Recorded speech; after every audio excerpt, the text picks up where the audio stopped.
warahmatullahi wabarakatuh. Pada video kali ini, saya akan membahas tentang model-model pengembangan kurikulum.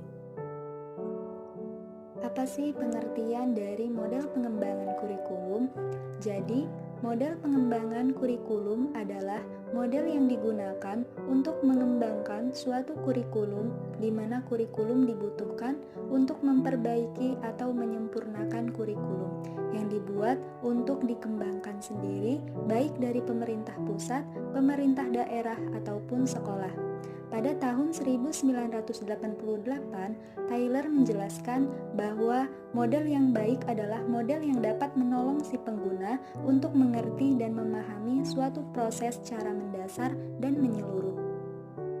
Adapun beberapa model pengembangan kurikulum, di antaranya yang pertama, The Administrative Line Step Model atau model administrasi.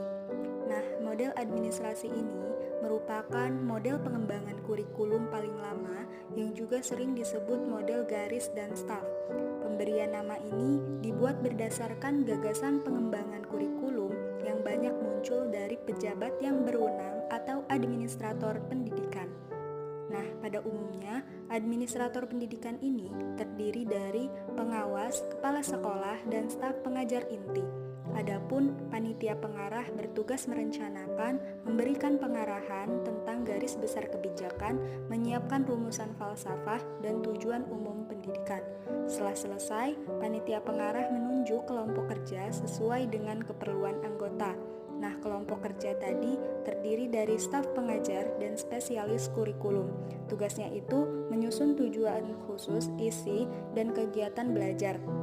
Nah, kemudian hasil pekerjaan direvisi lagi oleh panitia pengarah apabila dipandang perlu akan diadakan uji coba lagi untuk meneliti kelayakan pelaksanaannya. Yang kedua, the grassroots model atau model grassroots. Nah, model ini tuh merupakan lawan dari model sebelumnya. Model ini dikenal juga sebagai model desentralisasi karena inisiatif dan upaya pengembangan kurikulum itu dari bawah, bukan dari atas, yaitu guru dan sekolah. Nah, guru di sini itu merupakan perencana, pelaksana, dan sekaligus penilai pengajaran di sekolah. Kemudian, kepala sekolah sebagai pimpinan administrasi juga bisa membantu guru dalam membantu pengembangan kurikulum model ini. Pengembangan model ini itu sangat tergantung pada kerjasama guru-guru, kepala sekolah, bahkan juga antar sekolah. Nah, model ini lebih demokratis karena pengembangan dilakukan oleh para pelaksana di lapangan, sehingga perbaikan dan peningkatan dapat dimulai dari unit-unit terkecil dan spesifik menuju bagian-bagian yang lebih besar. Yang ketiga, Tabas Inverted Model atau model terbalik. Secara umum model ini dikembangkan secara deduktif, tetapi kurikulum yang dikembangkan oleh Taba menggunakan cara pengembangan induktif. Oleh karena itulah dinamakan model terbalik. Nah, pengembangan model ini diawali dengan melakukan percobaan dan penyusunan teori serta diikuti dengan tahapan implementasi. Pengembangan model Taba ini dilakukan dengan 5 tahap, yaitu pertama, menyusun unit-unit kurikulum yang ada dan diuji cobakan oleh staf pengajar. Yang kedua, menguji cobakan untuk mengetahui kelayakan kegiatan belajar mengajar. Dan yang ketiga, menganalisis dan merevisi hasil uji coba serta mengkonsolidasikannya. Yang keempat, menyusun kerangka teoritis. Dan yang terakhir, menyusun kurikulum yang dikembangkan secara menyeluruh dan menghubungkannya. Selanjutnya, yang keempat, the Systematic Action Research Model atau model pemecahan masalah. Nah, dari segi proses model kurikulum ini, itu melibatkan seluruh komponen pendidikan yang meliputi siswa, orang tua, guru, serta sistem sekolah. Nah, jadi ada 2 langkah dalam penyusunan model kurikulum ini. Yang pertama itu melakukan kajian tentang data-data yang dikumpulkan sebagai bahan penyusunan kurikulum.